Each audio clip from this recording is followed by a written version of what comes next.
Λοιπόν, Λευκή, στα γρήγορα γιατί έχουμε να δείξουμε κι άλλο ένα θεματάκι. Εγώ σήκωσα μανίκι και σας δείχνω εδώ το τζέλ τι έχει γίνει. Βλέπετε, το βλέπετε. Ελπίζω να μπορεί να φανεί αυτό. Έχει γίνει τζέλ. Και από ό,τι μας λένε λοιπόν, το υλικό αυτό το χρησιμοποιούν και στην πυροσβεστική. Ρίχνουν δηλαδή μέσα στις υδροφόρες της πυροσβεστικής τα οχήματα και με το υλικό αυτό ποτίζουν. Όχι ποτίζουν, ραντίζουν θα λέγαμε καλύτερα. Τα δάση όταν έχουμε φωτιά. Το μεγάλο πρόβλημα. Τώρα μία πορεία που ήρθε από το κοντρόλ. Άρτη αφιχθήσα εδώ, πάμε κύριε Σεκερτζή και βλέπουμε σε είδη φυτεμένα. Όταν έχουμε δηλαδή κάποιο φυτό που είναι ήδη μέσα στο έδαφος, πώς κάνουμε χρήση αυτού του υλικού. Το σκάβουμε. Θα σκάψουμε περιμετρικά όσο μπορούμε πιο βαθιά. Ανοίγουμε. 5-10 πόντους σας.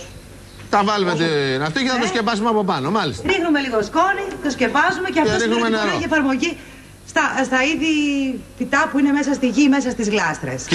Κύριε Σεκερτζή. Ναι. Εγώ θα πάρω τη σκόνη σου και θα τη βάλω το καλοκαίρι στα φυτά μου. Μην τα βρω ξερά όταν γυρίσω, διότι θα σε φέρω να μου φτιάξει το κύμα από την αρχή, το λέω. Θα είναι και φυτωμένα. Αν κάνετε σωστά την εφαρμογή έτσι πως πρέπει, δεν υπάρχει κανένα απολύτως πρόβλημα. 30 μέρες πηγαίνετε διακοπές. Ωραία. Απλώς θα θέλαμε να πούμε πού θα το βρει ο κόσμος αυτό το υλικό. Πού θα το βρει? Σε διάφορα φυτόρια, σε σούπερ μάρκετ και σε μαγαζιά που έχουν αγροτικά προϊόντα. Μάλιστα.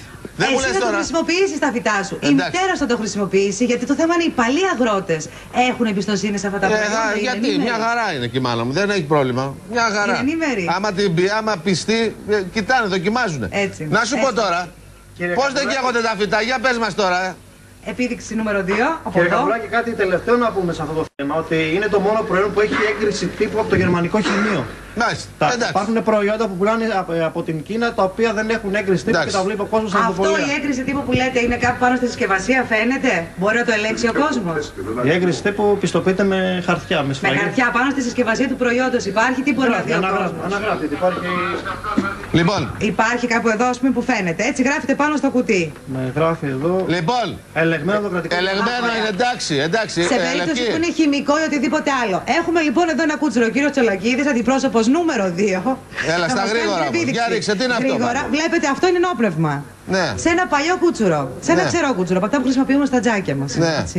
Για τζάκι. Βάλαμε ενόπνευμα. Τώρα το επικίνδυνο της ιστορίας εγώ απομακρύνομαι. Ναι. Δεν παίρνω βαρέα ένσημα. Φαίνεται ότι έχουμε φλόγα. Βέβαια. Καίγεται. Λοιπόν, πες το ότι είναι καλοκαίρι, έχουμε ξηρασία, έχουμε προβλήματα και παίρνει το δάσος φωτιά.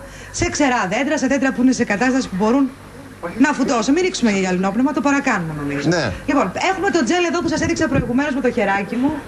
Αυτό εδώ το πολύ ωραίο τζέλ, να το ποτίσω ήδη κύριε Σεκερτζή. Αυτό που κανονικά πρέπει να ψεκαστεί.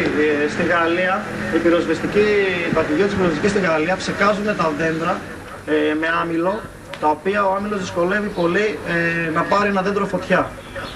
Η βάση είναι από πατάτα, είναι από τη φρούτα της πατάτας. Αυτό είμαστε σε ερευνητικό στάδιο. Ακόμα δεν έχουμε τελειώσει κάποιο πείραμα. Οργανώνουμε ένα ομοίωμα δάσους, το οποίο θα το ψεκάσουμε με αυτό το υλικό.